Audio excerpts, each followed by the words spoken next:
What can I say about leadership? My favorite topic, the role of leaders here. The first thing I would like to submit. This is a late colleague of ours at HBS, Ted Levitt, who famously said there are no mature markets, there are only mature mindsets. Now, the subtext to me is stop blaming the market.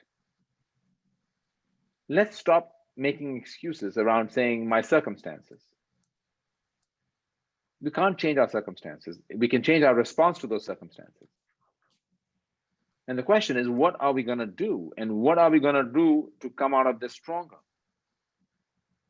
And that's the real question we should be asking ourselves. So if you think about mindset for reimagination, I always like to believe there are 4 things we have to think about: humility, curiosity, empathy, and winning. Now, here's what happens to us in good times. Humility turns into what? Arrogance. Curiosity turns into what? Know-it-all. Empathy turns into indifference, and winning turns into not losing. And it's the last one I want to interrogate with you very briefly in the few minutes we have still. You see, what ends up happening to us is,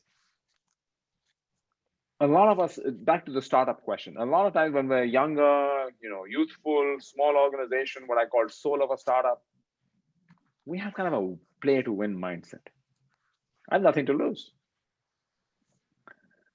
And somehow over time, it turns into a playing not to lose mindset. We don't sign up for that. Nobody says, I'm a play not to lose kind of person. I need to go to work in a play not to lose organization where I'm going to spend the rest of my life playing not to lose. So we start off in a winning kind of approach. So let me ask you, and these are very different. So let me ask you, how would you define playing not to lose? What is playing not to lose? I've said that that's my assertion to you. What is playing not to lose? Minimize risk, playing it safe, defensive. Being careful. What do you think? Being careful, safe bets. If it ain't broke, don't fix it. Yeah. Whatever it takes, having a short-term mindset. Right. And it's about don't sink the boat, right? We have a boat, so don't sink it. Now, what is playing to win? Making bets, risk-taking, a lot of risk-taking, innovation, embracing opportunity, change even when it's not needed, a little more longer term than the next quarter. So longer term time horizon, thinking differently, looking forward, experimentation, being ready to make mistakes, have fun again, and building on your strengths. Excellent. And Janet, do you see people doing both? What do you think? People are one or the other? What's your observation of this?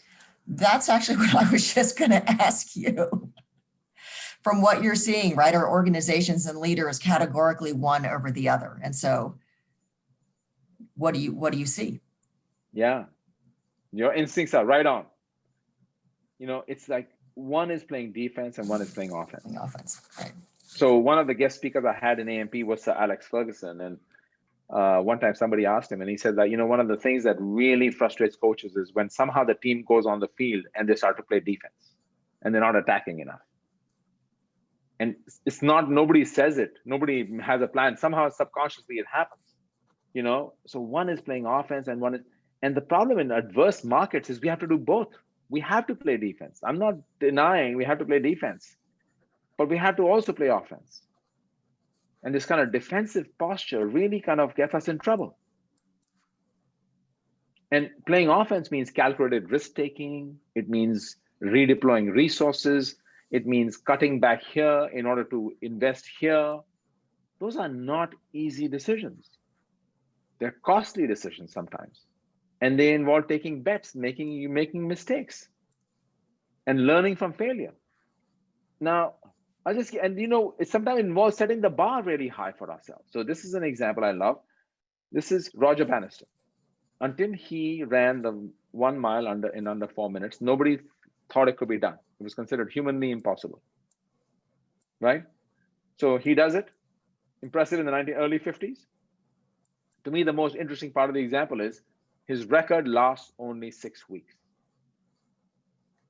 And in the following few years, several others will do it. And this is not some new injectable steroid that somebody had come up with, right? So we see how we set the bar, what that does to us. And you can see that even in, Kerry Strug is another great example. 1996, the US they set a target. They were going to win the gold medal. Mind you, the Soviets always won the gold medal. The Chinese took the silver medal, and the bronze went to the Eastern Europeans or Japan or one of the other countries. They want to go in there and they want to win the gold medal. And you can start to see how they come at this in a different way.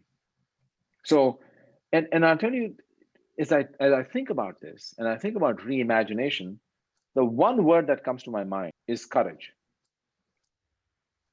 And I want to tell you a short story about this. So a few years ago, my father passed away, and I had to go to India. And he had a long life, and I got to spend time with him. So I had to go and kind of sort out his affairs. And when you do that, it's kind of emotional. You're putting their things away and sorting through stuff. And so for me, the experience was I had some flashback stories that I had forgotten, buried deep in my recesses of my memory. So, and so my father had been in the military, and as I was sorting through his affairs, I kind of remembered a story from when I was 10 years old. I don't know, somehow it came back. And India had been in a war, and he had been part of a team that was in a major battle on the front lines. And so, I asked him, I was proud of my dad, 10-year-old, macho kid. I said, Dad, when you were out there, were you scared? Now, I was looking for a Clint Eastwood answer. I wanted him to look me in the eye and say, no, son. And my dad, being who he was, said, son, actually, it was very scary, because we had no supply lines. It was very challenging. We had a very daunting task. We knew we had to get it done. And there was no going back. And so, yeah, it was scary, but, we had a job to do, so we did it. I remember being very disappointed in my dad. I'm like, oh my God, I can't believe this. And what I learned many, many years later now, courage is not the absence of fear. Courage is taking action in the face of fear. Even Nelson Mandela said that. Right? So as we look at what lies ahead, I would ask yourself to really interrogate yourself into saying, do I have the courage to take the actions I believe we need to take? And if you remember, and just to put this up over here, Lou Gerstner talked about 4 kinds of leaders: those who make things happen, those to whom things happen, those who watch things happen, and those who don't even know things are happening. So if you're going to be a leader who makes things happen, I think courage is the currency to getting it done. Now, I'm going to share with you a quote from 3,000 years ago. Nobody knows who wrote this. It's kind of from an ancient text in India. But I just want you to contemplate this as we think about courage and change. You are what your deepest desire is. As your desire is, so is your intention. As your intention is, so is your will. As your will is, so is your deed. And as your deed is, so is your destiny. So I think just let's contemplate that as we think about adversity that lies ahead of us. So I'm going to stop at this moment. We just have 2-3 more minutes. Janet, anything you would like me to address or a question that pops up to you? I think you have given us a lot to think about just based on the comments that are coming in. I would love to end because I think you are ending on a note of inspiration for everyone. I think we've covered so much in this topic, but I think this issue of setting the bar high and having this mindset for reimagination is so important for everyone. I think there are some comments saying, how do I make the time to step back and reflect to be able to ensure that I have this mindset for reimagination for my organization. And then your thoughts about courage. So I think ending with that and your lovely quote here, I think is actually a great way to end it. So thank you, Ranjay. You have given us so much to think about. I know there are a lot of comments, people looking forward to the slides and to the recording. And I hope all of you join us for the second part of our series next week with Josh Margolis.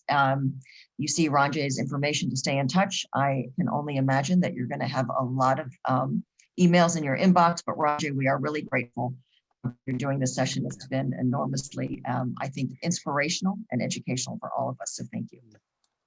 Thank you so much, Janet. For me, I'll tell you, as an educator, it's so delightful to be able to re-engage with some of my old students and also meet new students. And so thank you so much for inviting me, Janet, and the team. I want to also take just a minute and thank, we do the visible work. There's the invisible workers on this call. So I want to just take a minute and acknowledge, the invisible workers here, Stephanie, Kate, and others over here who have been fantastic to help us today. And Janet's team, really, thank you very much. So I'm delighted, and all the very best. Be safe and happy holidays to everybody. And thank you again, Janet, for taking time to join us. Thank you. All right, everyone, have a wonderful holiday. We're grateful to have you all part of this community.